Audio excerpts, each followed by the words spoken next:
Good afternoon and welcome to the Good Plates Kitchen. Today we're making Carne Guisada in the Instant Pot. Be ready about an hour. We're going to be working with Serrano chilies and they are very hot, so please wear gloves. If you have an Instant Pot with a removable inner pot capable of going on the stove, heat it on the stove. Otherwise, put the Instant Pot on saute mode. Brown the meat in the pot until it looks a little bit like this.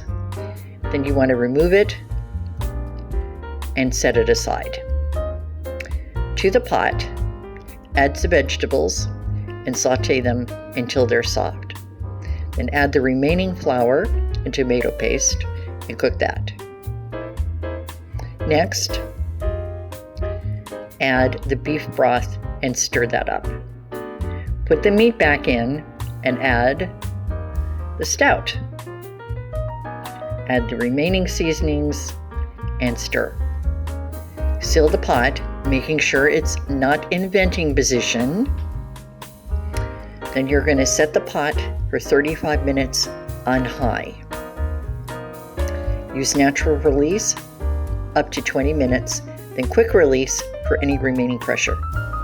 Remove the top and let it cool for about 5 minutes. Serve it with tortillas and your favorite toppings. Save leftovers for enchilada sauce. Coming soon to a video near you. Ingredient amounts and directions are on the website. Thanks for watching and please subscribe. See you next time on The Good Plate.